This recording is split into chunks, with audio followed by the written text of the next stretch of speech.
Tesla terrorism, one of the leftists' violent responses to scrutiny of the bureaucracy. Discussing that next with OG swatting victim, Alpha Warrior on X, plus MAGA sellouts or a coordinated agenda to pump up criticism of the Trump administration. The news you need to know, but with solutions and hope. This is Get Free with Christy Lee.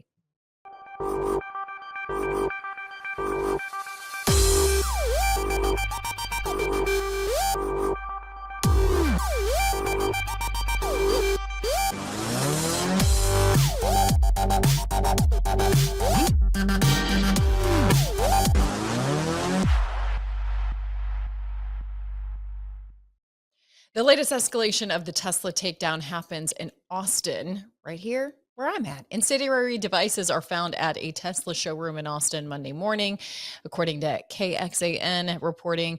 A police bomb squad responded to the threat. The devices were found as just another attack on the American car making company among multiple protests that have emerged at dealerships nationwide. So the left used to champion the working man, all those people that work for Tesla.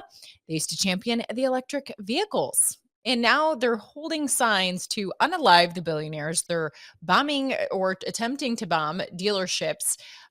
They're setting Teslas on fire. I mean, this is just insane. So it's never about the ideology. It's just always about being in control and opposite of what the people are actually wanting, and in this case, voting for.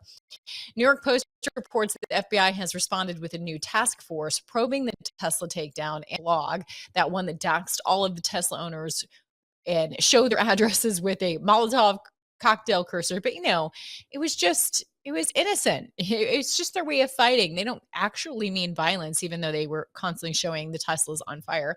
Joining me now to discuss this Alpha Warrior on X, Alfredo Luna is a Marine combat vet, former gang detective, and now host of the Alpha Warrior show. So thank you for being here today. It's my honor. Thanks for having me. Yes. So besides the Tesla attacks, there's been a string of swats on conservatives. It seems like that's dying down for now. But you have experienced that type of terrorism from feds on that swatting level, which we're going to talk about in a moment. But I wanted to get talking about this takedown of Tesla. What's your reaction to this latest endeavor by the left? It's very concerning. I mean, you're seeing the escalation. Anytime you see something that's starting to escalate and grow in numbers, you start to get concerned. Obviously, there's an organized effort of the things that are happening in our country right now. I mean, you go all the way back to January 1st when you had the Tesla explosion that happened in front of the Trump Hotel. Some would argue the motive behind there, the symbolism behind there, but nonetheless, it was something that, people were luckily outside of the driver, nobody died. But now you're seeing the strategic move on Tesla owners as well as the dealerships that sell Teslas. And we know that it's linked to Elon. They are not happy with the Department of Government Efficiency. So you're seeing a strategic threatening attack to subvert what they're trying to do here. And you've had Pam Bondi, you've had Cash, and Trump himself come out and say that this is domestic terrorism. And it is. And it's crazy because you said it, when you're an opening statement. This is the side of the political coin that has supported this.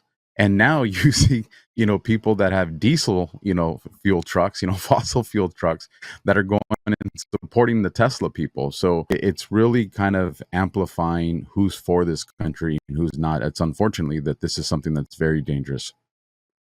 Well, I think it shows like how deep and wide the pendulum is, and between the and how team-based we've become. I mean, if you're willing to completely flip your whole supposed ideals and moral thing on a dime because you think it's then opposite of it, it's just so ridiculous. But I feel like this is just yet another case where they're going to bite themselves in the foot because they are had like bumper stickers on like, oh, but don't destroy mine, but like in clever ways, like I bought this before Musk became a Nazi, or it's stupid stuff. But it's gonna happen where more and more people, if this violence continues, it's going to affect the left. And I mean, it seems like that if nothing has woken up them yet, maybe having their own property destroyed, would you help with that? Absolutely. I mean, we saw this, as we got close to election day. where there were certain businesses and certain, different types of fix around the country that started to board up their windows. And it wasn't because they were concerned with the people that were voting for Trump or Trump winning. It was their concern where they're like, hey, I didn't vote for this guy. So it's the acknowledgement. They know who's behind the vandalism. They know who's behind these domestic terrorist acts, and it's going to slowly continue to push a different demographic of that voter base over to the side of the conservative coin, because people are realizing, like, this is just crazy. This is no longer somebody's political position. Like, they're destroying my stuff. There's now an effect that I feel personally, and that is going to hurt the left. It's really sad that it can take like the threatening of your own life for some people to wake up, because some people might still go along with this even as they see property destroyed. But we also saw a lot of people get red pilled, if you will, that had effects from the COVID-19 vaccine. I mean, one higher profile figure is Dr. Robert Malone. When I first viewed him before he became a mainstream name, he was still much on the Democrat liberal side in interviews. And then as he suffered from side effects from taking the COVID-19 jab himself, he got more and more red pilled. I mean, and it's just sad that it takes for people seeing their loved ones lost. Steve is another one that he saw his loved ones getting hurt by the shot, and then finally like went way over to the right. I'm sure Elon Musk, to some degree, is why he's in the Trump administration. He wasn't always a Democrat, but he flipped because of just the craziness of all this. But the swatting is really scary because we have seen historical events happen where raids and swats have happened and life has been lost. And to see such a string of conservative pundits attacked through this swatting is scary. It does look like it's seemed to die down for a bit, but you were one that experienced this early on as it was like related to January 6th, but not really. It was basically off of a tweet, which is wild to believe. So maybe review or bring the viewers into your experience and how truly terrifying that is. No, absolutely. Yeah, it went all the way back to January 15th of 2021 is when the FBI SWAT raided my home. And it was based off of tweets that I put on January 6th, where the then very corrupt Department of Justice was saying, hey, we believe based off tweets and a confidential informant, which later on they said there was no confidential informant, but nonetheless, it was the foundation for the search warrant and everything else that happened to me, that we believe you're trying to disrupt the inauguration. And so my home got raided for this. During the whole course of that, there was a legal battle. I won that as they dismissed the case the week before Trump took office. But it was 4 years of just a nightmare for myself and my family and those surrounding try to help me. But to bring it back to the actual physical swatting event, I was part of a tactical team when I was on law enforcement. I've done these dynamic entries. I've planned them. I know the matrix of what you have to go to do a swatting. And even with all the experience that I have, when you're on the other end of all those, the barrels of all those weapons, it's a very terrifying experience, because you don't know if the person that's controlling that weapon is tired, they had a bad day, if they're new, if this is their first one. And so all these things are running through your head in milliseconds. And then once you are finished going through that experience, now if you have family that lives with you, you have to watch you, because you're the first one to come out. The target suspect's typically the first one. Now you have to watch your family be subjected to that. And in one particular event with Chad Caton, your friend, one of the guys that got swatted, while he was handcuffed behind one of the SWAT operators, and he was watching, he could see down the barrel of this operator's rifle, and he could see his wife on the other end of that. And he was just pleading with them, don't shoot my wife, don't shoot my wife, don't shoot my wife. Like, that's how real this is. And it's dangerous for everybody, not just the person that's being swatted, but it's dangerous for the law enforcement side of it. And I'll explain that in a second, Christy. But as far as when it happened to me, this is 0:30 in the morning. It's somewhere around 5 in the morning. You're being woken up, so you still have to get your wits about you, kind of figure out what's going on. So in my case, the alarm to the house is going off, the alarm to my truck is going off.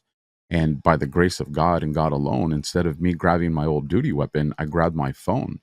And so as I'm at the alarm panel punching in the code to shut down the alarms and to see what the heck's going on, because at this point I haven't heard anybody say police or FBI or anything like that. I just hear loud noise and my alarm's going off. And so as I'm getting ready to open the door, my fiance at the time starts, she's like, get away from the door. And I look, it's a old Adobe home that we were renting that has textured glass and you could see red dots all over it. And at that time, my phone goes off. And then it's FBI dispatcher saying, hey, this is the FBI. We have your home surrounded. If there's not that few seconds of a delay, and I just door, thinking, okay, because I worked gangs. Maybe these guys finally found my home. Maybe, here goes. My worst nightmare starting to unfold. But if I open that door, what can happen afterwards? I mean, it can be bad. I may not be here to tell that story. And people just don't understand how deadly this is. These are attempted murder calls. I don't think that's being hyperbolic.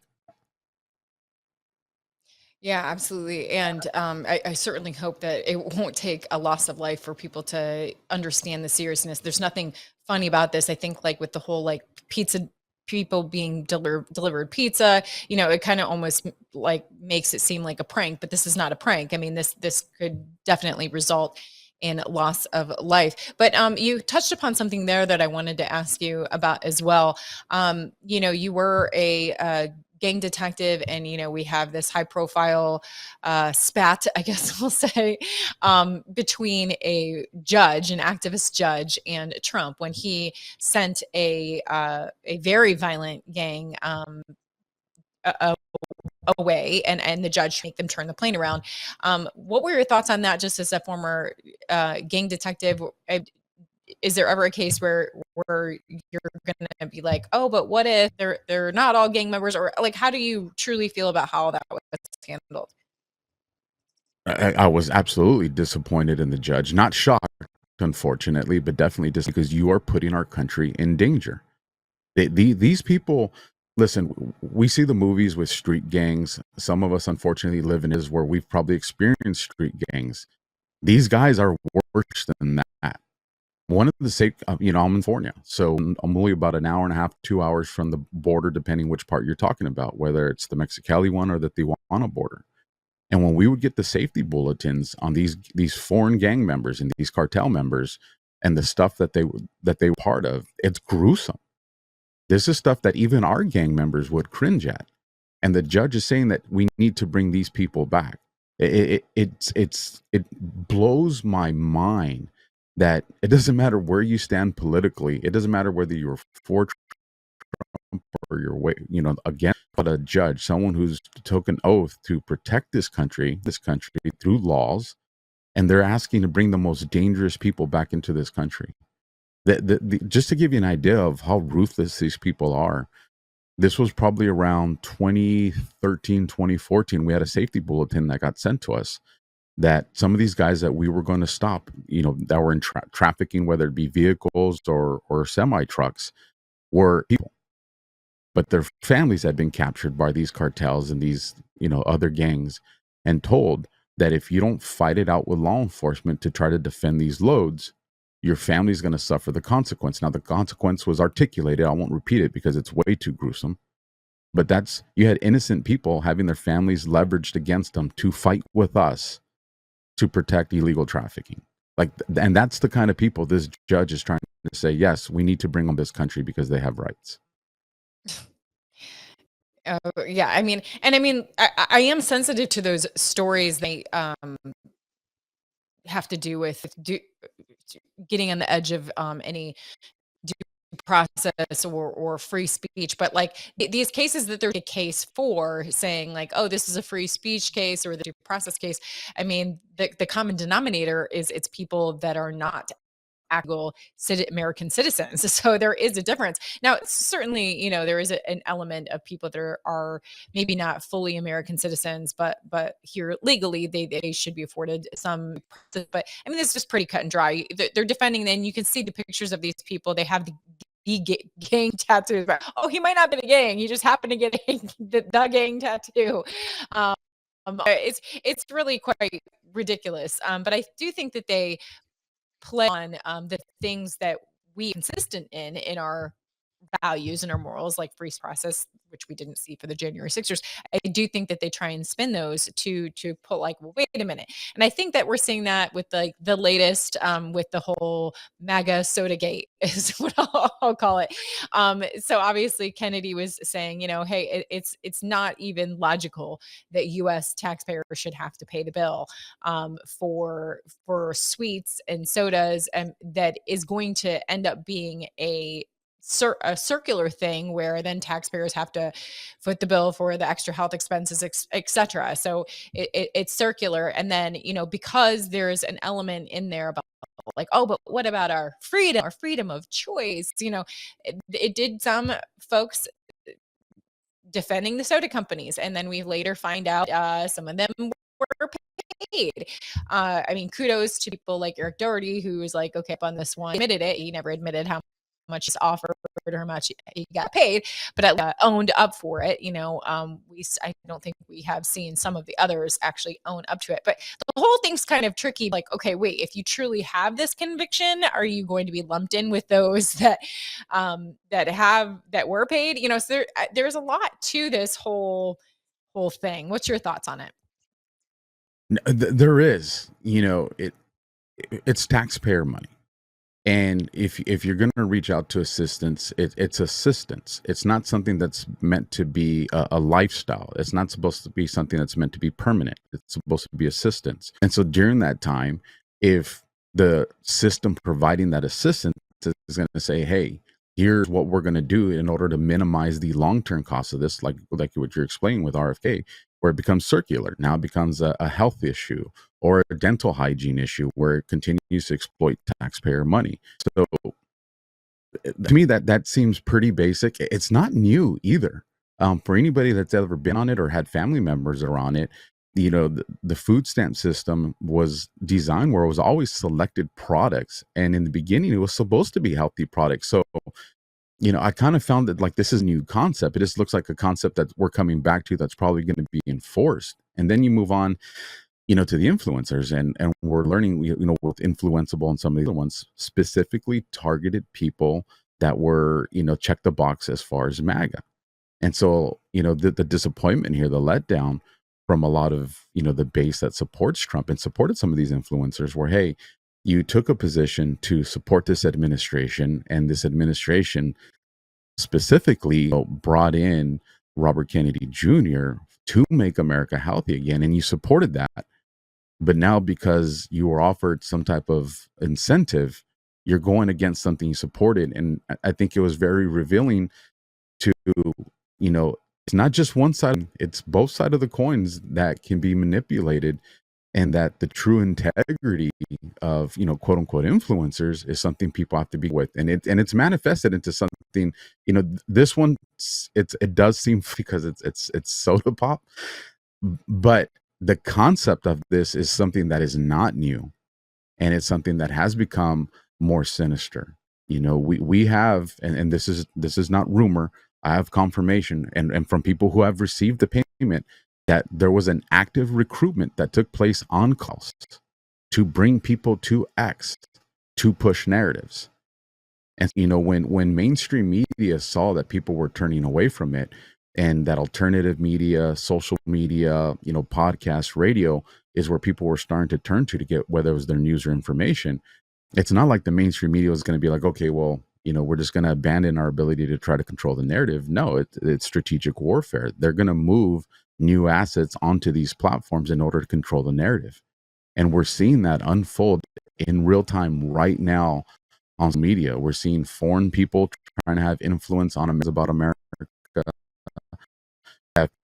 because they do use our virtues against us. They know that we're absolutists when we come to the First Amendment, freedom of speech, and so they're using the guise of scrutiny and questioning when it's really a sophisticated operation to undermine the current presidency. And people that are on these platforms have to be aware that these things are happening. And I've been trying to do my best to kind of expose some of these people, or at least make people aware that this is happening on social media right now, that people you're listening to are not exactly who you think they are. Well, I think it's an opportunity for all of us that are now in this alternative media space to check ourselves too. because, coming from traditional media, and well, I'll say that's a kind way of saying it, traditional media, but I was always in media, mainstream media. And then coming into what I felt free the minute I left that. I felt a lot poorer when I left that, but I felt more free, and like that I was going to actually be able to have an impact and not have what I talk about, who I talk about, controlled. And then there has been a few experiences in this space, if you will, with my collaborations. I've had a lot of different collaborations since leaving mainstream media, where there's been people that have tried to tell me what I can and cannot talk about, or what position I need to take, or who I on this network we can't talk to that person. And I'm like, wait a minute, then I saw a lot of the sensationalism happening again. And to be honest, as some have found niches of how to make this lucrative, it's felt really gross. And there came a point where I almost was like, you know what, I left traditional media. I didn't leave it to become the beast that I left. And so it's really maddening and frustrating to see these things happen. And so I think that, you start with yourself, like, okay, well, what am I doing? I mean, let's be honest about these things.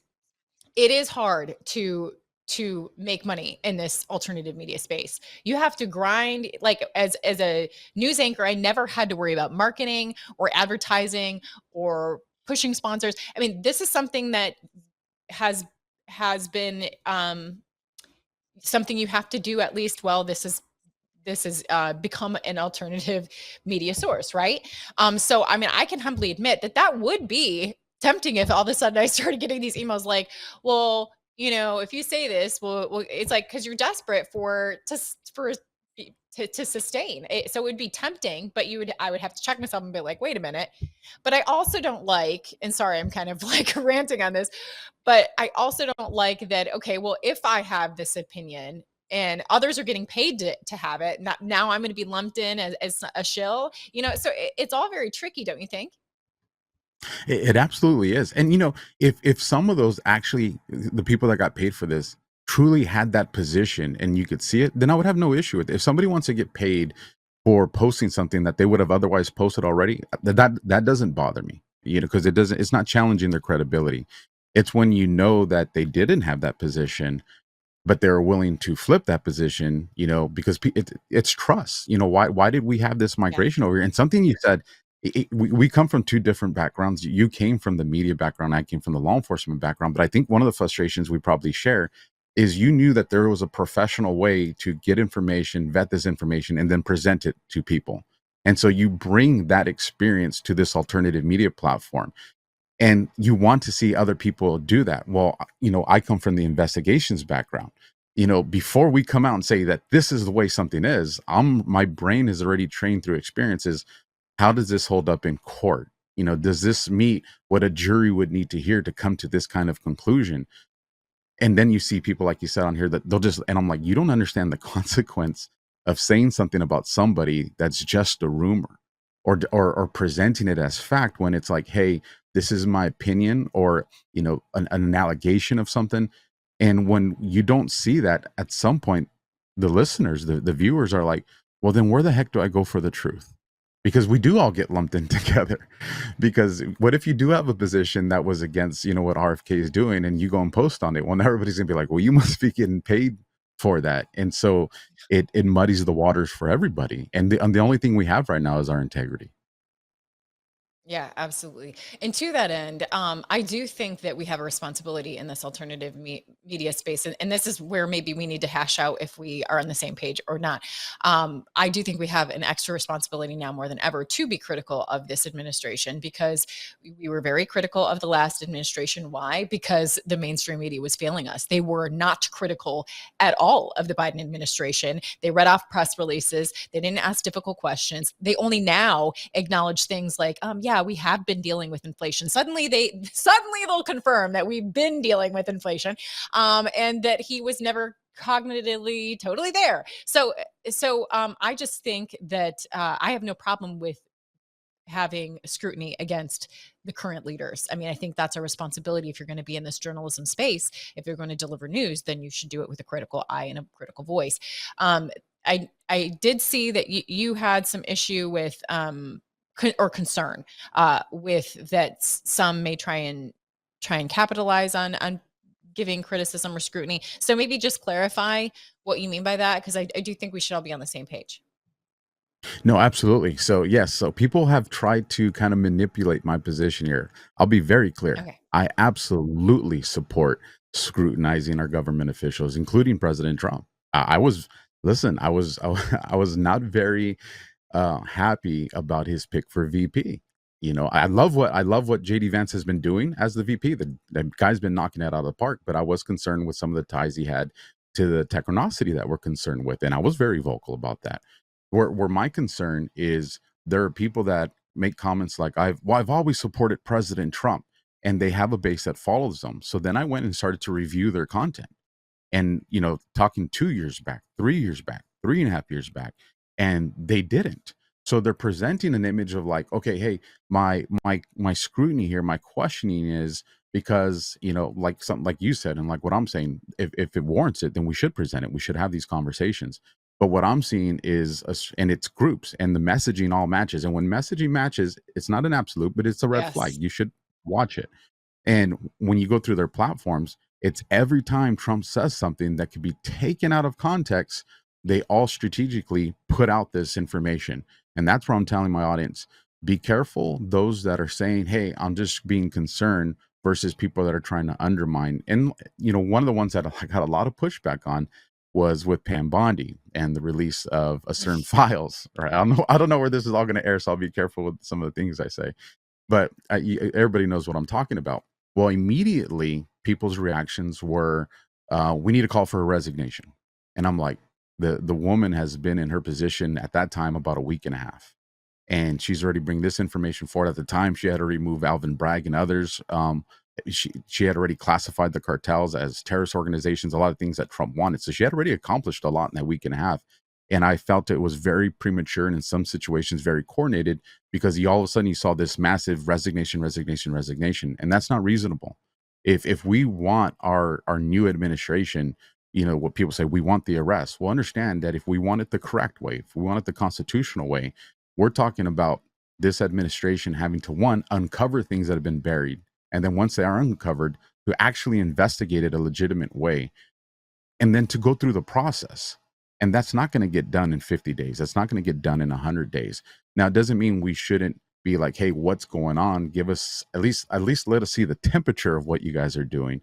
But to immediately call for a resignation, my position on that was, people have seen when they try to attack Trump directly, it actually empowers his base. It gives him more support. And so what I've seen is a strategic effort to attack Trump's support system within his administration. Because if you can weaken the people Trump has appointed, then you are weakening Trump. And so what I've told people is, ask the questions, be concerned, but be realistic with your expectations and what you're actually asking for. And if we start to get 2 months in, 3 months in, 6 months in, and we're not seeing these things resolve, well, then maybe we should escalate our level of concern. But I think right now people just have to be careful with the way it's being presented to them. Well, I think that they could benefit from the age old saying of under promise, over deliver, because I think basically what we're referring to is there was a lot of promises made. You could say over promised and then fell flat in its face, under delivered, especially with like the Epstein files, JFK files. I haven't dug into those quite enough, but it does seem like that was sensationalized, and then we still don't really have the full story there. But I think that the main things, and we only have a couple more minutes, so this unfortunately has to be quick because this could be a whole nother like show in and of itself. But I think the main things that we would do and should be on the same page about scrutinizing the Trump administration over is if he's going to be on the same page with RFK Jr., because a lot of us are concerned about the vaccine mandates, and it seems like he or how vaccines are pushed or regulated, and it seems like they're not quite on the same page here with some of the appointments he's made, and so that's frustrating. And then the other one that I wanted to maybe have you address was this whole concept of is anything and everything that involves Israel just going to get like an A-OK, you can't possibly criticize. This has also been frustrating for me because we have no problem critiquing and criticizing our government. It's not like if we criticized our government, they would be like, oh, you must hate Biden or something. But like, if you criticize the Israeli government, then you're suddenly accused of hating Jews. Like, I mean, since when is the Israeli government and Jews synonymous? That's been so frustrating that it's just like this thing you're not allowed to talk about half the time. And we know that there are special interests involved there. So I think that deserves more. I mean, and that was actually one of the topics that they tried to steer, not work, but in other collaborations I've had, is like, oh, we can't talk about anything negative about Israel. It's like, wait, what? Like, seriously, that's a directive. So I mean, I know that you had said some things about on that topic as well, so if you just want to quickly go over that. Yeah, that man has that recently really dominated my timeline, and people get upset. There's a faction of my audience that's very pro Palestine. There's a faction of my audience that's very pro Israel, and I always tell them I'm pro America. I'll call out both sides, and what I try to tell people is the first thing we got to do is understand that there's a separation between government and people, and people usually push back, and I said, listen, when Biden was president, our country was making some moves between Ukraine and Russia that Putin wasn't very happy with. So what if Putin just all of a sudden said, you know what, I don't like what America's doing, we're just going to nuke them? A large portion of us would have been like, hey, time out, I don't agree with this presidency, nor do I even think it's legitimate. Well, if we know that happens in our country, why would we think that doesn't happen in other countries? When you look at a lot of the allegiance between our politicians and the Israeli government, that is a huge concern. We should Yeah. not be waving flags of other countries in our government buildings. It doesn't matter what country it is, but yet we see that. Is it a concern, the money that our politicians are getting from APAC? Absolutely. But at the same Yes. time, I also think that there's an active effort of people to introduce, quote unquote, hate speech, which kind of camouflages the conversation of what the Israeli government's really doing. And so when you hear a lot of people like the conversation on the USS Liberty, people will be like, "Oh, I want to learn more about this. I never heard this position before. I thought this was a complete accident." And then they start to see factual information, but then they'll go into certain spaces where you'll have factual information being provided, but you'll also have very inflammatory, derogatory, or hate style speech that's there. And when they hear that, they're like, "Oh, this is that quote unquote anti-Semitic talk. This is exactly what I was told." And then they leave and they don't get to hear the truth. So I think people absolutely we there's no country we should not be able to criticize, especially countries that are getting a lot of our money.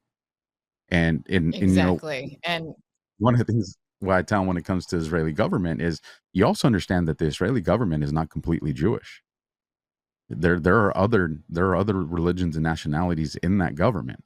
So if you want to isolate it to one specific people, you're actually giving other people a pass that are also a part of that government. Mhm. Yeah, such an excellent point that I think gets missed. And I mean, it's frustrating because what we're saying is very logical and fair and understood when you, you present it like that. So it blows my mind that people are like, oh, we can't talk about that. It's like, wait a minute, what?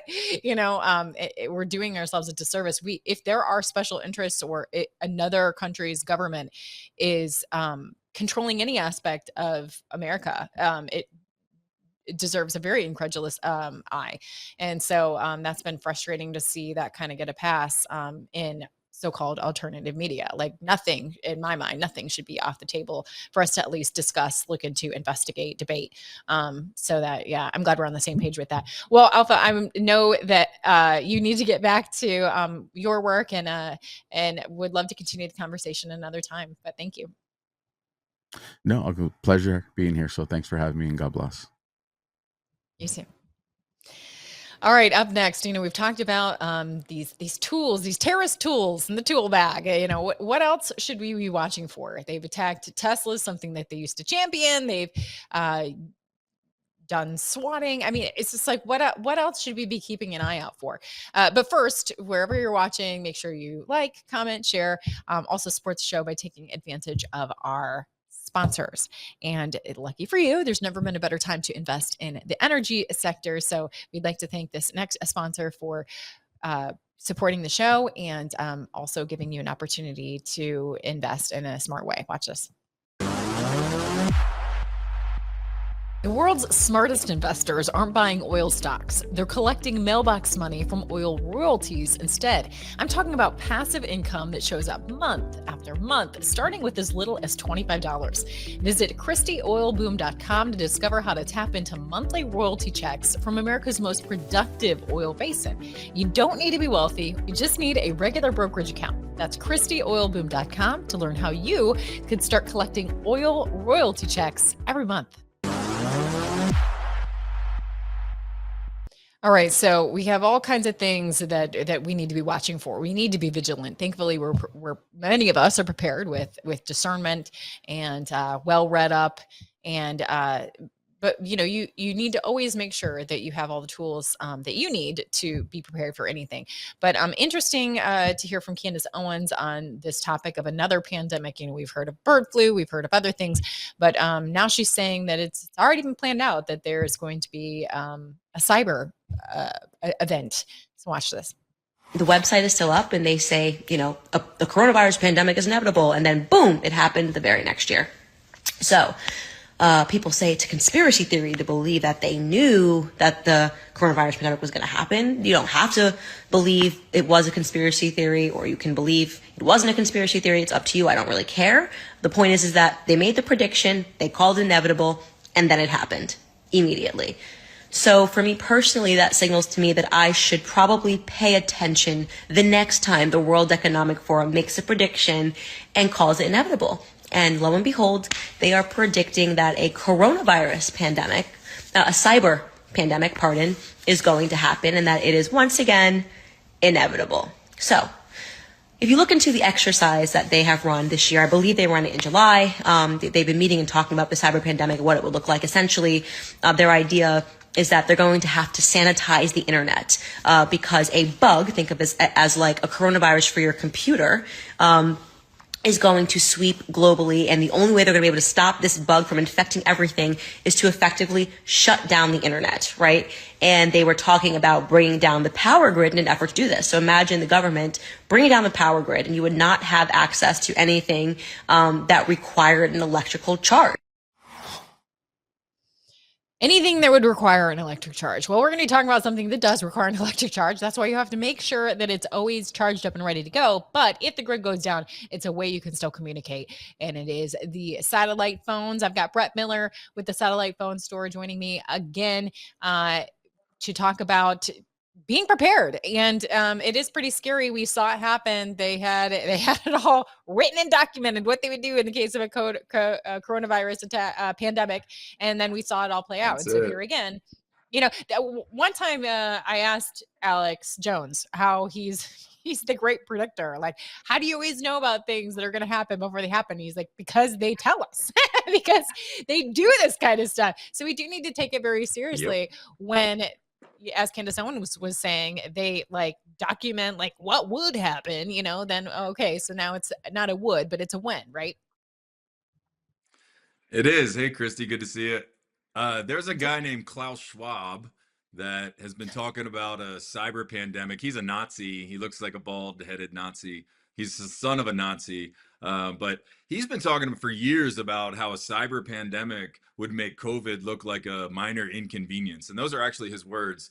In the World Economic Forum, of course, just a synagogue of Satan, or maybe just a group of Satan. I don't know if they're a synagogue, but they've been talking about these power outages forever, since COVID. Power outages, cyber crisis, cyber pandemics, and then not to mention, there are censorship issues taking place every day. People are being demonetized, deplatformed still. So, we're just trying to get the awareness out to everybody that it's not over. We're not out of the woods. Nothing is done. And it does seem that the writing's on the wall for the next crisis, whatever that crisis is. It seems to be coming down the pipe. Yeah, and I've been preaching for a long time. You never want to look for a savior. You know, you never want to put your full faith and trust in anyone to get you out of a mess. You want to make sure that you are prepared and able to help yourself and those around you. And obviously, the power of prayer. We already have a savior, so we need and rely on the power of prayer. But why not connect with other prayer warriors through a satellite phone if the worst should happen? And so, I mean, if you haven't done it yet, folks, you have to go to sat123.com, start checking Yeah. out how you can get into the system, because it is a system. Like we can all share each other's phone numbers, we can stay connected, be prayer warriors together, if the worst should happen. And it's one of those things where you're like, oh, I'll do it later, oh, I'll do it later, oh, I'm feeling kind of comfortable because now the Trump administration is in power. But if the time comes where we do have a cyber event or even a natural event, you're going to be like, now I need it, and shoot, I don't have it. So you just have to pull the trigger on this and make sure that you're prepared, in the case of anything. We've seen it, like I said, it's not just these big events like the cyber event that we may be having to anticipate, but we've already seen so many examples. I'm sure the people that got hit with hurricanes or the fires, they one day they're fine, they didn't see this coming, right? Yeah, it's everything, right? It's driving through Utah, and you pop a tire and can't get a hold of your loved ones or call a tow truck. It's a forest fire or a space laser, whatever you want to talk about in Lahaina and Pacific Palisades, whatever level of conspiracy theory you are on. Things burned, people's houses burned, and people had to run, and people died, and that is the tragedy. And if it's a flood in North Carolina, whatever again your conspiracy theory is on that, it doesn't matter. At the end of the day, people lost their lives, they lost their homes. There are still people lost, thousands of people unaccounted for still. So without again putting the fear out there, we want to put the positive spin on that, which is you don't have to be left alone, right? You can be in a community, a connected community, an off-grid community, through these satellite devices. We give these bivy sticks out, they attach to your smartphones. We have an off-grid satellite app that you can just download onto your smartphone, and as long as this bivy stick here, this little device, which I'll give you for free, as long as this can see the stars or the sky, you can use your smartphone to connect to your loved ones through this off-grid satellite app. You can check that out at satnews123.com. We work directly with Satellite Phone Store. I mean, there are so many ways that people can be connected, stay connected, or get the emergency bug out bags, the solar generators, get the first aid equipment, get all these different things that they need, that you may need in an emergency, because what we're seeing is that these emergencies are continuing to happen. They don't stop, and then no one comes to save them, right? FEMA didn't show up in Lahaina. They didn't show up in North Carolina. They didn't go to Pacific Palisades. People are still without their homes. So you may be without power for months. You may be without fresh water. I mean, who knows? So again, I don't want to keep pushing on the fear part of it, but I do want to push on the preparation part, where you are responsible for yourself and your family. And all it takes is a quick phone call, or shoot us a chat message there, and just come and learn a little bit about all the great things, all the great devices and services that are out there to protect you and the ones you love, and to build that community that can be there for you, God forbid, if something does happen. Yeah, I definitely am all about building the community, and would love to share our contacts with the satellite phones. If you get one, let me know. But I love Satellite Phone Store as a company, because you run and you go to these places. You're not just a talking piece, but like there's a track record of you going to Lahaina, of going to the places in need, and trying to help as you That's can right. with the satellite devices. So you can trust this company. I encourage you to take advantage of the free Bivy stick. Find out what other freebies or discounts are available. If you just go to sat123.com, you can use the chat feature, mention the show, or you can give them a call, talk it through, figure out how this works. But you can get the free device, and then you're just paying a monthly fee, we'll call, for security, and it's very affordable when you consider what you pay for your cell phone I know it's much less than I pay for my cell phone provider, and so much more valuable when it comes to being prepared. But as you said, it's not a all fear. You know, there are practical things like my parents own a home offshore because they're preppers. They want to be prepared for anything. And my mother was able to call me from her sat phone as opposed to she's like, I just hate dealing with Verizon or whatever provider. She's like, they're always trying to charge me for this and that. And so she was just able to call me from the sat phone. And so that was really nice and convenient. And it's good that there's the security angle to that as well. Is there anything else that we should know about as far as like cutting edge new products or anything, or should we just go to the website, find out more? Oh, we have all kinds of great things. I mean, we have encrypted phones too, de-Googled phones, through our partnerships at Connected Mobile, which is Love that. also a satellite phone store. I mean, we have all kinds of things. Like I said, this app, Sat News 123, that's all connected to the satellite phone store. I mean, we at the satellite phone store are doing everything that we can to put the empowerment into the hands of the people. We want you to be able to take care of the ones you love. We want you to connect with the people that you care about and get the truth and information that you want, and not be limited by, some oversight or some fact check or somebody listening in on your phone calls and getting Yeah. insight on your family and then selling your information. I mean, it's just that simple. Take power back for yourself, for your family. Get prepared. Come check us out. Tell us Christy sent you, and we'll give you all kinds of discounts, give you stuff for free. We love and support this show, and we just appreciate you having us on. Thank you. Thank you so much, Brett. Pleasure as always. So yes, do it right now. Don't let this be one of the things that you are on your to-do list. Go to sat123.com, mention Christy Lee, and find out more. Thanks again, Brett. Thank you. God bless, Christy. You too. All right. Yes. Support Satellite Phone Store. Great people. Love Brett. Love his insights on things, and also support the show while you're at it. And yeah, do it now. Don't let it be on your to-do list. I'm trying to do that lately. I'm trying to be like, why do I put so much on my to-do list rather than just getting started? Sometimes time's better spent just working instead of planning. Although I love planning, but yeah, just let it happen, make it happen. All right, so I'm going to do something I don't normally do. I don't like to talk about the like subjects that I feel like don't really matter and that like everybody's talking about, but like I just can't with this. Like I have too many thoughts on this whole Snow White debacle of the release by Disney. So going to share some of those thoughts as I have time next. But as we're talking about preparedness, also make sure, you want to, I think first and foremost, be able to communicate with others, to strategize, pray together, all of that good stuff. But also make sure that you have all of the food that you need in the case of the worst thing happening, and especially meat. Like, don't miss the meat. You might think, well, like, how can you store meat? Well, yes, you can. There's shelf stable meat available, and I've been talking up, and you'll see in this next spot the steaks, but there's actually now they're broadening and adding more basics like chicken and ground beef that they've been able to make shelf stable through freeze drying. So it's not jerky or anything. It's freeze dried meat that you can actually thaw it out, if you will, by soaking and then cooking. And it's actually delicious from ranchers here in Texas. Watch this. Let them eat bugs, they say, or lab grown meat, or worse. No, we want our real beef.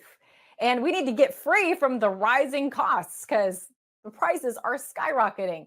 So you need to go to klbeef.com, stock up on all American beef from ranches in Texas, from Prepper All Naturals. We don't want the mystery meat.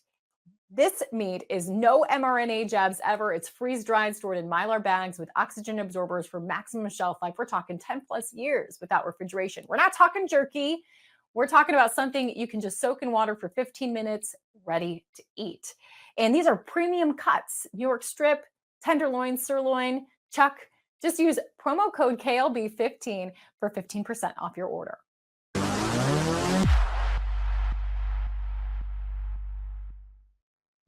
All right, so you might not even know it, but Snow White came out. You might not know it because like no one's showing up to the theater. It's been a huge disappointment, huge bomb. And for years in the making, there was like so much hype. Like I was like, is this movie ever going to get released? Because we're constantly hearing about it, but it just wouldn't come. But as expected, even before it's released, people are like, well, any success it doesn't have is because everyone is racist. being that, Snow White was turned into a Latina character. And so if you don't watch it, if you don't like that, then you must be racist, which is funny because if America's so racist, why does it seem the worst offenses always seem to be fake? Just saw this come across my feed earlier from the Daily Caller, a city employee charged with putting news on her own desk, faking a hate crime. And, she couldn't even be original about it. We've already done the news bit. Everybody remember that NASCAR incident that turned out to be fake and phony racist incident. Now here we are again with the news. And it was her. It's just another Jussie Smollett.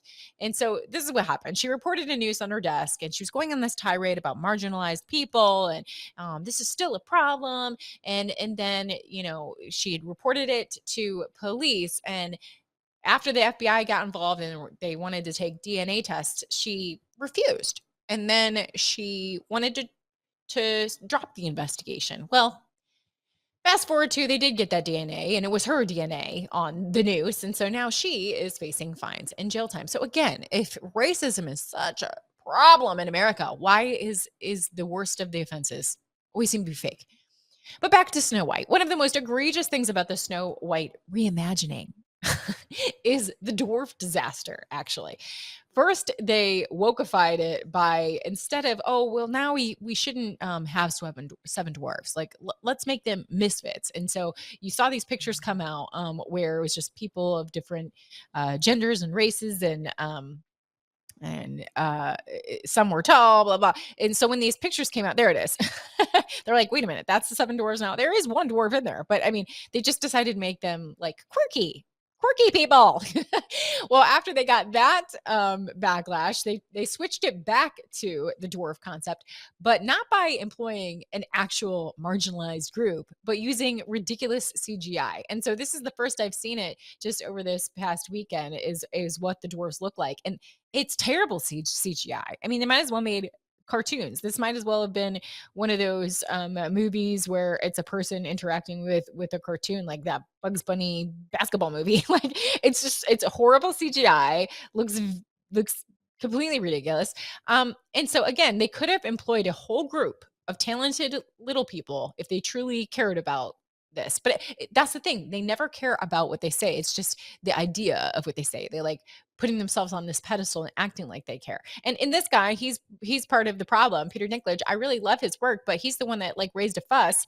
And what it ended up doing was put a bunch of other little people out of work. And so he gets to be like the one lone little person that gets to get all the jobs, and all these other people that could have and would have gladly played the dwarves, they were replaced by cartoons. So disability activist Fats Timbo, that's the name she goes by, comedian and actress and such. She says the film has actually reaffirmed negative stereotypes of little people, and she felt like erased because she was replaced by they were replaced by CGI. It's so insane.